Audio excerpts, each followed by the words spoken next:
Di sini saya akan membahas kisah para pengusaha agrobisnis di Jambi. Banyak hal yang bisa kita ambil dari pengusaha agrobisnis, salah satunya dari potensi peluang keuntungan yang sangat besar.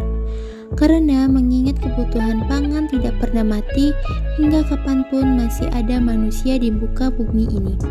Apalagi sebagian kondisi geografis Indonesia sangat tepat untuk pertanian.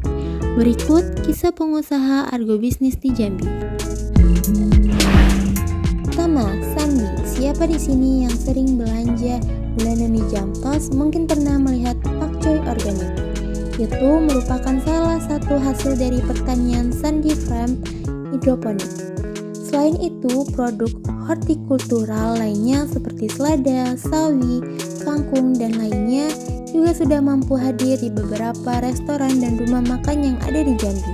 Sandi Farm Hidroponik memang bisa dikatakan sukses dalam mengembangkan dan memasarkan tanaman organik dengan sistem hidroponik. Namun siapa sangka di balik kesuksesan pertanian hidroponik ini bukanlah orang dengan latar belakang pertanian, apalagi menyandang gelar sarjana pertanian.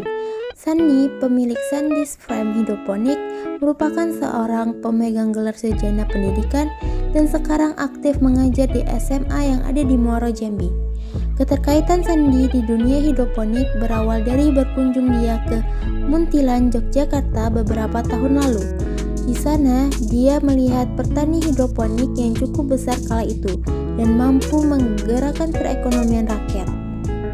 Saat itu juga dia mulai mempelajari tentang hidroponik baik secara literasi maupun melihat langsung bagaimana cara budidaya tanaman dengan menggunakan media air ini. Setelah sampai ke Jambi, dia tidak langsung mempraktikkan ilmu tersebut, tapi butuh beberapa tahun menunggu. Hingga di tahun 2017, dia mulai mengembangkan hidroponik di halaman samping rumahnya. Seiring waktu berjalan, kerja keras Sandi makin diapresiasi masyarakat dengan larisnya sayuran yang ditanami dengan cara hidroponik ini. Pasarnya pun mulai berkembang dengan merambah pasar retail dan resto yang ada di kota Jambi. Hingga akhir 2020 dia mulai mengembangkan usahanya dengan membuat hingga 5.000 lubang tanaman. Sandi mengatakan kesuksesan tersebut karena dia berhasil menemukan pola yang tepat untuk sistem penanaman dan manajemen produk sehingga dapat merekayasa waktu panen. Kedua, Laspandi Umar.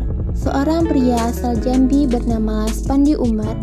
Pria berusia 38 tahun tersebut nyatanya memiliki semangat dan jiwa optimis untuk membangun diri menjadi seperti saat ini. Dimulai dari menjadi seorang guru di pesantren, mengadakan kaji bagi anak-anak, hingga jualan es pernah dialaminya. Pria ini yang dijuluki Sultan Jambi tersebut mengenang bahwa dahulunya gaji sebagai guru tak dapat mencukupi hidup keluarganya. Ia harus memutar otak untuk terus memenuhi kebutuhan harian. Sampai suatu hari ia memberanikan diri untuk meminjam modal pada mertua. Hari itu ia beri uang 18 juta untuk memulai usaha bisnis kredit lemari. Lalu bisnis tersebut tak berjalan lancar, hingga akhirnya tak berlanjut. Kemudian Laspandi Umar coba berutang dengan dagang buah. Lalu dari usaha tersebut ia mendapatkan 40 juta dan menjadi cikal bakal bisnis getah karetnya. Ia mulai jual getah karet tersebut masih di lingkup dalam kota. Laspandi Umar akui bahwa ia belum paham soal bisnis, hingga berputarnya hanya jual beli saja. Tak hanya berbicara soal sukses, Laspandi Umar juga berikan pengalaman dirinya terlilit utang. Kala itu harga getah karet memang tengah anjlok. Dengan situasi tersebut ia harus menjual berbagai aset. Hutang yang ia tanggung saat itu sebesar 2,3 miliar. Sambil berusaha menutupi utang, Laspandi Umar mulai bangkit kembali untuk beli getah karet. Saat itu ia hanya mampu beli sebanyak 700 kg. Getah tersebut lantas ia jual dengan menghasilkan untung sebesar 3.000.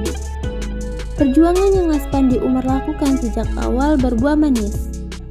Dahulu sulit mendapatkan uang untuk menghidupi keluarganya, kini dengan bisnis getah karet miliknya, ia mampu memperoleh omset hingga 100 miliar per bulan.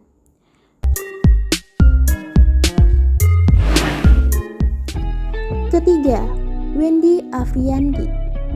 Wendy Afriyandi, pria Parubaya yang dipercaya sebagai bendahara DPW Asosiasi Sawiku Masa Depanku atau SAMADE Provinsi Jambi.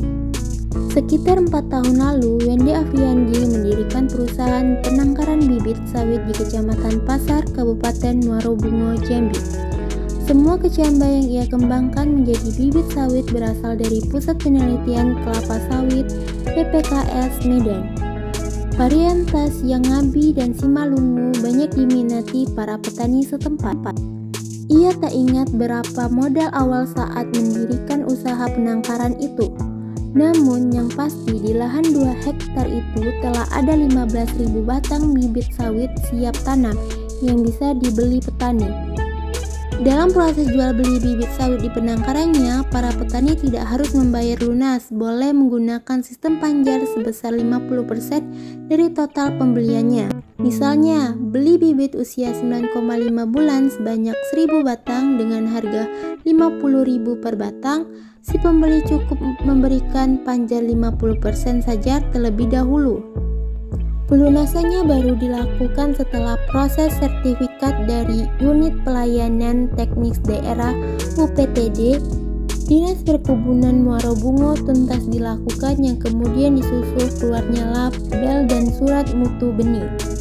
Proses sertifikat dari dinas tersebut juga merupakan salah satu kelebihan pelayanan yang diberikan Wendy. Meskipun bibit sawit yang ia jual sebenarnya sudah dijamin karena merupakan produksi dari Balai Benih tertua dan diakui kualitas di industri sawit, yakni PPKS Medan.